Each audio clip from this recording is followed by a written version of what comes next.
একটি নতুন রেসিপি বানাবো বন্ধুরা। এখানে দেখতে পাচ্ছ আমি পটল নিয়েছি, ভালো করে ধুয়ে হলুদ সামান্য একটু আর লবণ দিয়ে মেখে রেখেছি। আর পটলটা এইভাবে আমি সাইড দিয়ে চাকু দিয়ে কেটে কেটে নিয়েছি দুই সাইডে। তা ভিডিওর সঙ্গে থাকো, দেখতে থাকো কীভাবে কি বানাচ্ছি। কড়াইতে দিয়ে দিচ্ছি ঘি।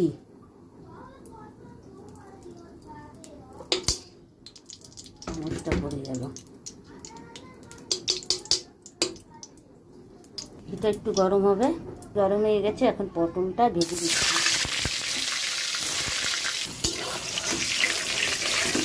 পটলটা ভাজা হয়ে গেছে, এখন নামিয়ে ফেলবো। পটলটা নামিয়ে ফেলেছি।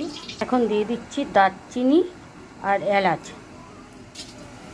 এখানে আমি মশলাটা বানিয়ে নিচ্ছি। সামান্য একটু হলুদের গুঁড়ো আর দারচিনি, এলাচ আর কিশমিশ আর চীনাবাদাম দিয়ে আমি মশলাটা বানিয়ে নিয়েছি। এখন মশলাটা দিয়ে দিচ্ছি। এর মধ্যে একটু আদাও দিয়েছি।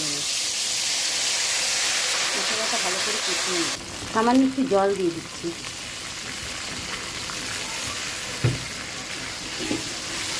দিয়ে দিচ্ছি কয়টা কিশমিশ, সামান্য একটু জিরের গুঁড়ো, সামান্য একটু লঙ্কার গুঁড়ো, স্বাদ মতন লবণ। সব কিছু একসঙ্গে ভালো করে মিশিয়ে নিচ্ছি। তোমরা বুঝতে পারছো এটা আমি কী বানাচ্ছি। এটা আজকে আমি পটলের পোলাও বানাবো। এখানে গোবিন্দভোগ চাল আমি ধুয়ে নিয়েছি ভালো করে। আজকে যেহেতু শনিবার নিরামিষ, তাই পটল পোলাও আর হলো আলুর তরকারি বানানো হবে। আলুর তেল সম্পূর্ণটাই ঘিয়ে বানানো হবে, সাদা তেল দিয়ে। এখন দিয়ে দিচ্ছি চাল, ভালো করে মিশিয়ে নিচ্ছি। দিয়ে দিচ্ছি চিনি, চিনি দিয়ে ভালো করে মিশিয়ে নিচ্ছি। দিয়ে দিচ্ছি গরম জল।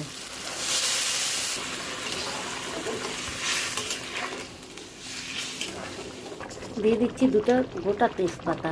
তোমরা হয়তো ভাববে যে আমি এখন তেজপাতাটা কেন দিলাম, কিন্তু তেজপাতাটা লাস্টে দিলে বেশ সুন্দর ফ্লেভারটা ভালো আসে। এখন দিয়ে দিচ্ছি ভাজা পটলটা। পোলাওটা আমাদের হয়ে গেছে, এখন নামিয়ে ফেলবো। এখন দিয়ে দিচ্ছি গরম মশলার গুঁড়ো, ভালো করে মিশিয়ে নিচ্ছি। পোলাওটা নামিয়ে ফেলেছি। রেসিপিটা কেমন লাগলো অবশ্যই কমেন্টে জানাবেন। মা লক্ষ্মী কিচেন এরকম নতুন নতুন রেসিপি দিবে এই বলে ভিডিওটি এনে শেষ করছি। সবাই ভালো থাকো, শুভ দুপুর।